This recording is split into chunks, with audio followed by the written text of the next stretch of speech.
Fuentes de financiamiento, noticias, eventos y actividades para el fomento del ecosistema empresarial de la región. Conducido por Leslie Salamanca y José Luis Aguilera.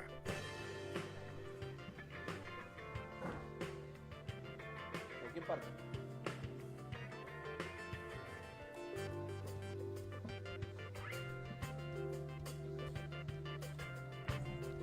Vamos.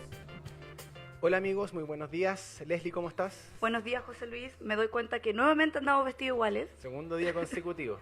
Sí, no sé, nos ponemos de acuerdo, parece. Leslie, te cuento que ya está en el estudio nuestro entrevistado de la semana. Está con nosotros un buen amigo, Ariel Matus, emprendedor, ¿cierto? Mentor, dueño de Bambi Notes.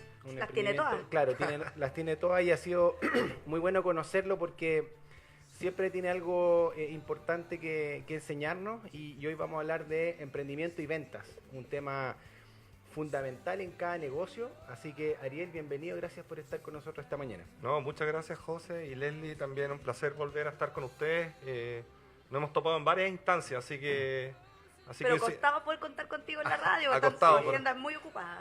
No tanto, pero bueno, lo bueno es que hemos estado en varias instancias y hemos tenido la posibilidad de conversar cosas bastante interesantes, así que feliz de estar acá y que a ver si el tema que estamos planteando hoy día lo podemos aportar algo para la gente que está emprendiendo, que eso es lo importante. Y así es, vamos a aportar. Partamos entendiendo la lógica y la importancia de una venta. ¿Por qué es tan importante generar venta en emprendimiento? Bueno, si nos vamos a lo que todo el mundo habla en emprendimiento, uno de los grandes temores es el famoso Valle de la Muerte. O sea, lo escuchan a cada rato, que el Valle de la Muerte, que cómo salir del Valle de la Muerte. Y hay una serie de cosas y la verdad que la mejor receta para salir del Valle de la Muerte es siempre poder crear un modelo de negocio que sea sustentable, salir a vender. Y ahí es donde el tema se vuelve relevante. Y como tú dijiste, mentor, y estoy trabajando en varios proyectos. En Rancagua tuve la posibilidad de estar casi con 40 emprendedores, proyectos de emprendedores, y así en otros lugares, tanto en Santiago, en Chile.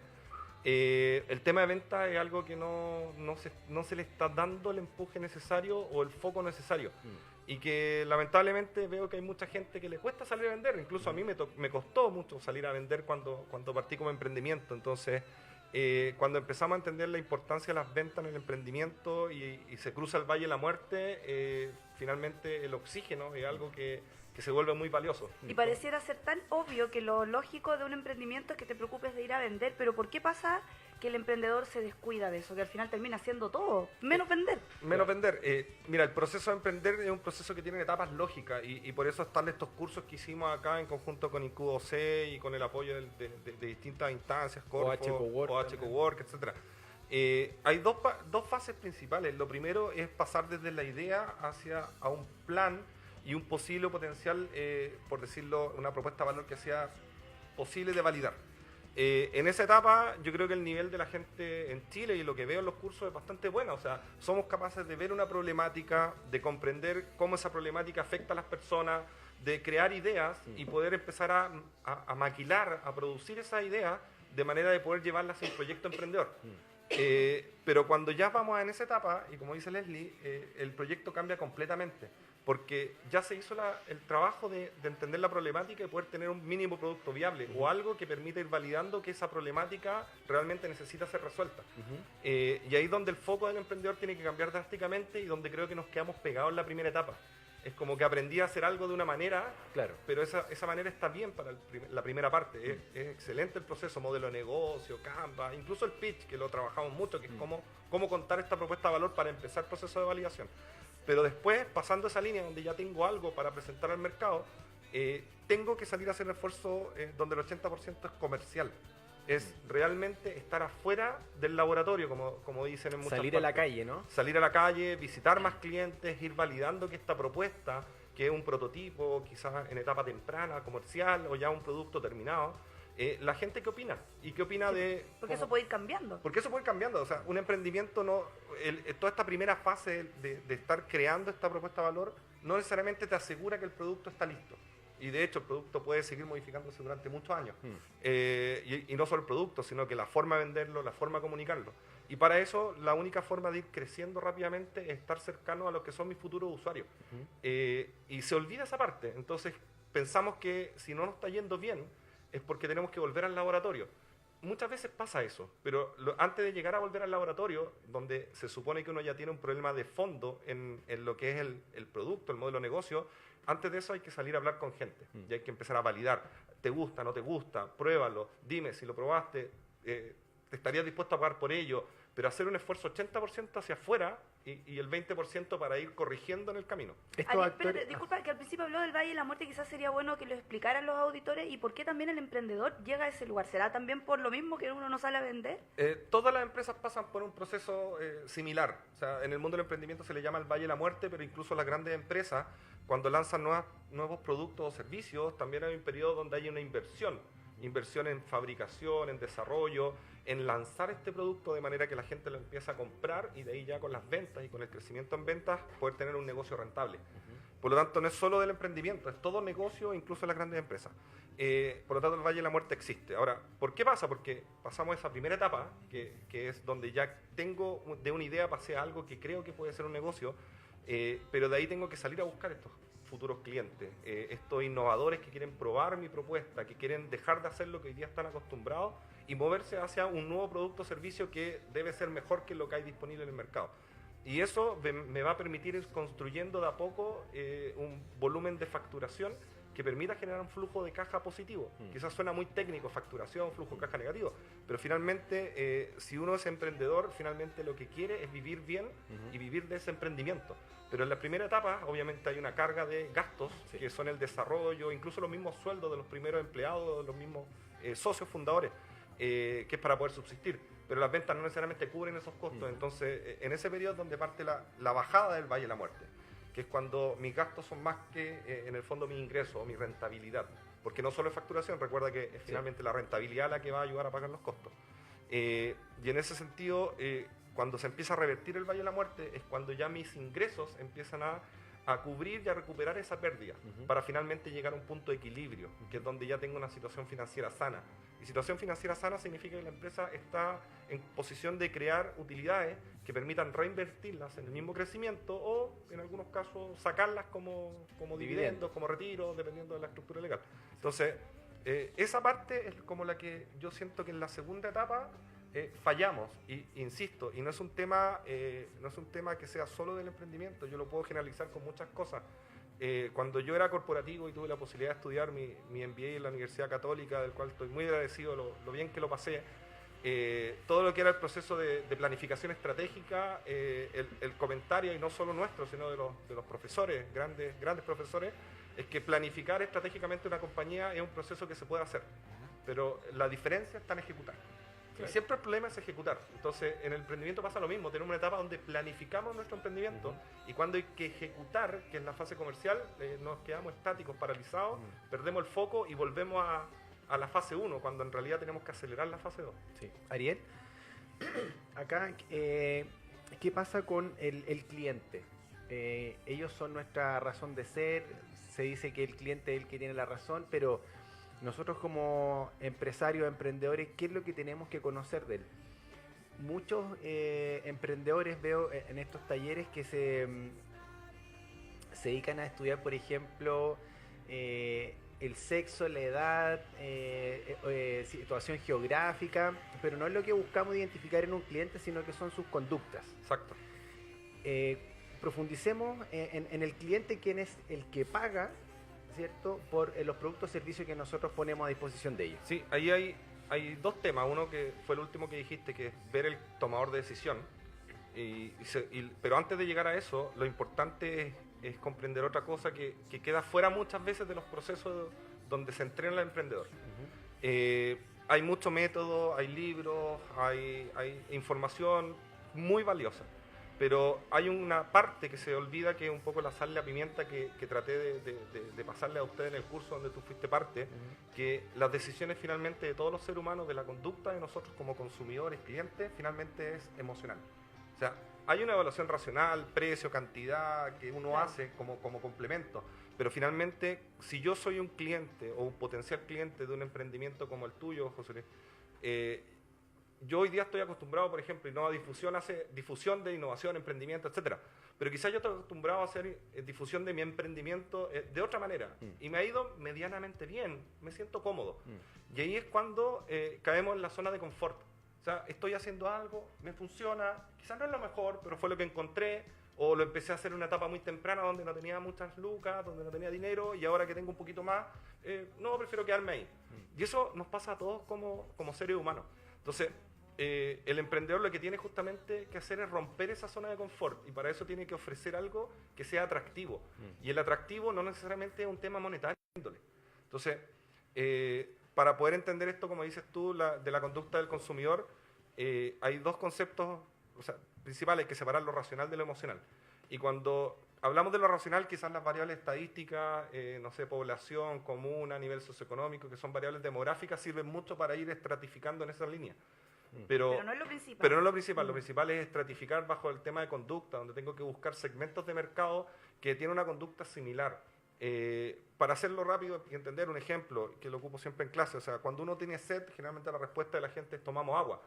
Pero la verdad es que el mercado, toda la población mundial no se comporta así. Pensemos en Chile. Si una persona tiene sed, bueno, acá tengo un vaso de agua.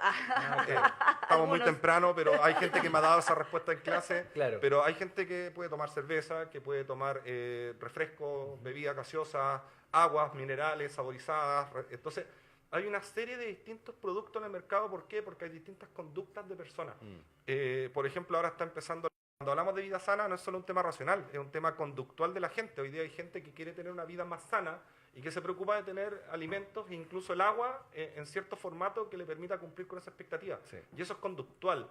Y muchas veces no se cruza con un nivel socioeconómico específico o un rango de edad. Por lo tanto, son dos fuentes de informaciones que pueden ser complementarias, pero hay que partir, creo yo, más apuntando hacia el lado...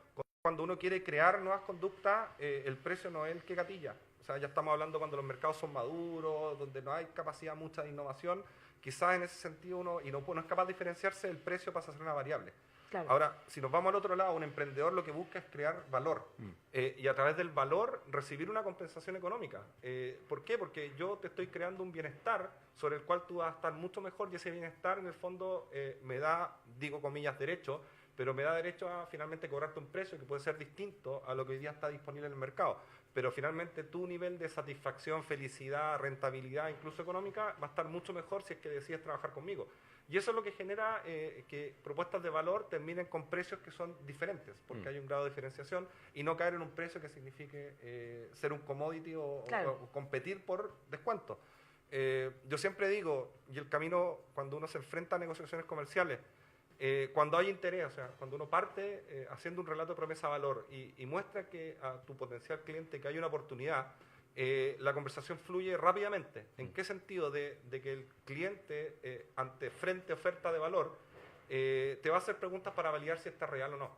Pero en el camino lo que está construyendo él es la ecuación económica para finalmente entender cuánto precio va a ser el intercambio de este valor que me está aportando.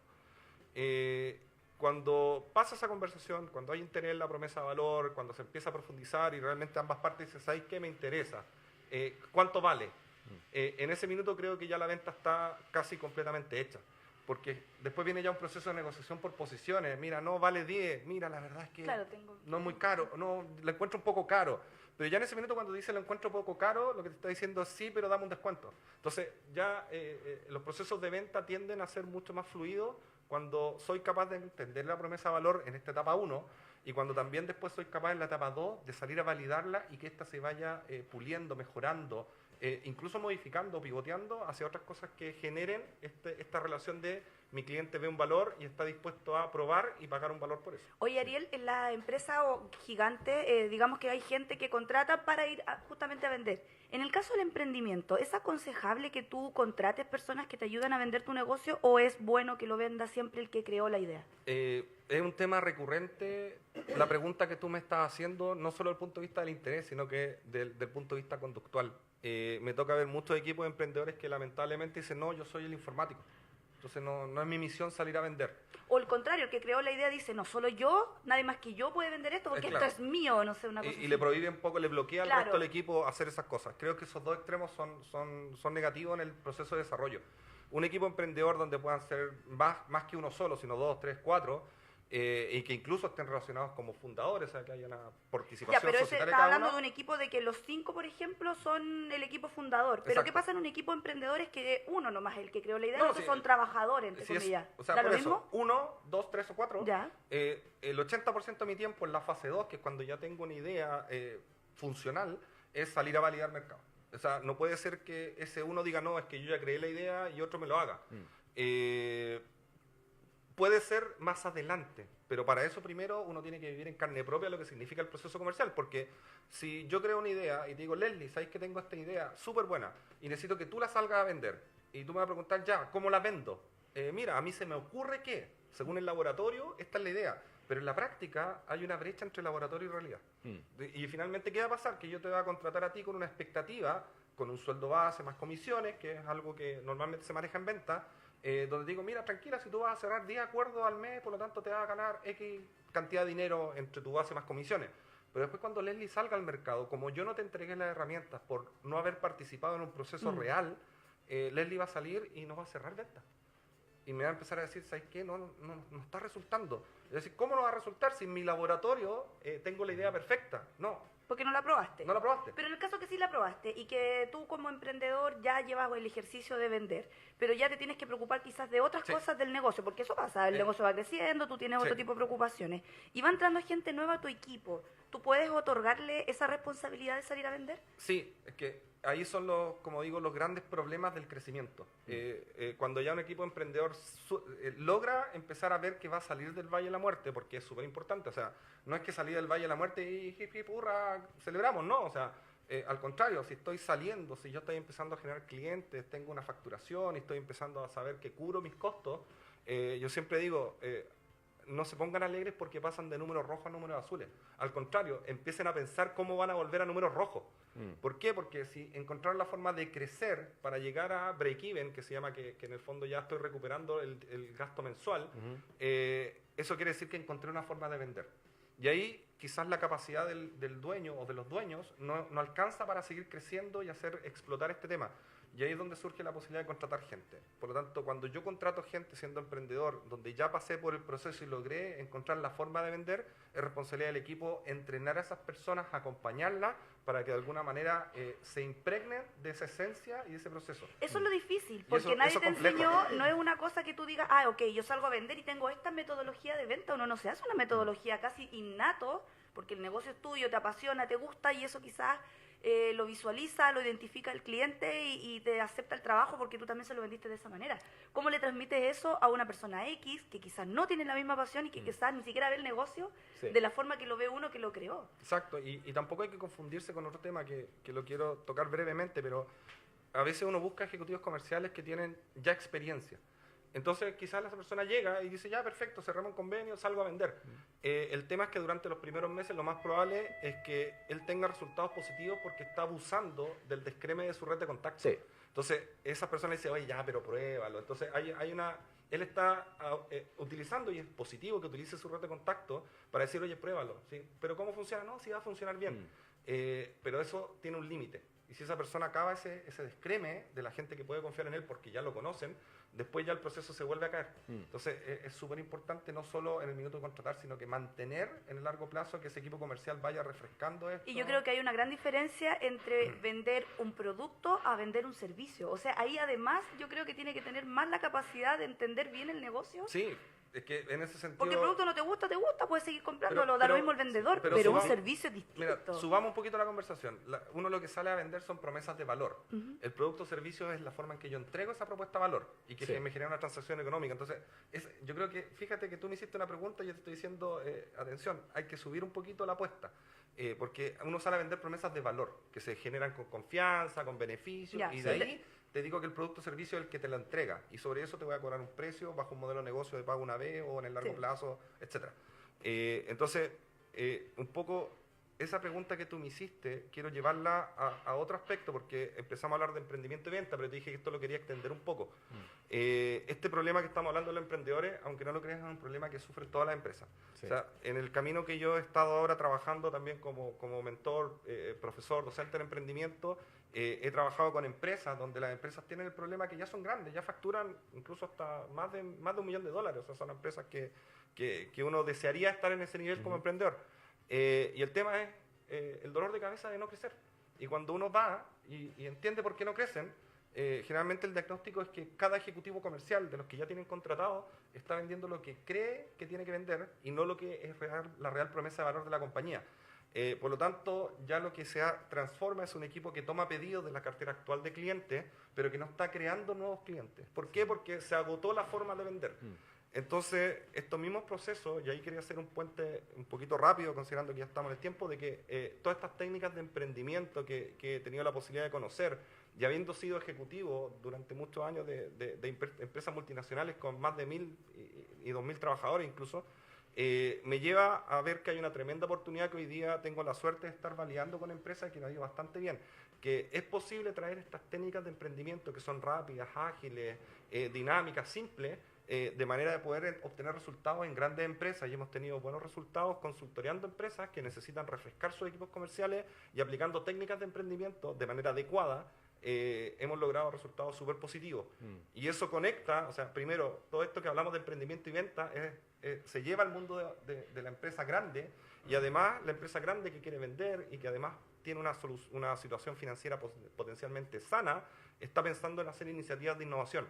Y el tema es que hacer iniciativas de innovación es hacer emprendimiento dentro de la empresa, donde se comienza haciendo una revisión de los temas propios para mejorar y sobre esa base construir quizás nuevos potenciales negocios que la empresa pueda entregar, para llegar ojalá a una innovación disruptiva, donde es el máximo grado de la innovación. Entonces, el mensaje un poco que les quiero pasar, como un poco para ir cerrando, después tengo un par de avisos que me gustaría dar, pero del punto de vista de emprendimiento y venta, es que por favor dejemos de, como emprendedor, y me sumo porque lo fui, me pasó y sufrí los golpes de eso, pasemos de la etapa laboratorio a la etapa ejecución y vamos a visitar al cliente. Eso es la principal fuente de información para mejorar esa idea que hice en el laboratorio, bajo todas las metodologías posibles.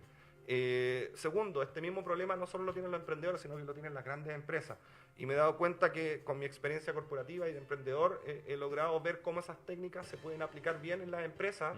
Así que si hay empresas que sienten que están en esa situación, es súper potente que pidan ayuda y que vean cómo esto bien implementado genera impacto real. Es algo que no se tiene que dejar nunca, en el fondo. Si uno como emprendedor no te debe quedar como emprendedor toda la vida, o sea, uno quiere llegar a ser una empresa grande y quizá el problema que tú estás diciendo lo vamos a tener siempre, por lo tanto hay que tenerle ojo constantemente. Exacto. Y vemos como empresas gigantes, consolidadas, también se caen y mueren. Sí, exactamente. Blockbuster, Kodak, Nokia. No fueron capaces de refrescar su promesa de valor, y finalmente el mercado, por la innovación y por otros emprendedores, fue cambiando su conducta y quedaron fuera.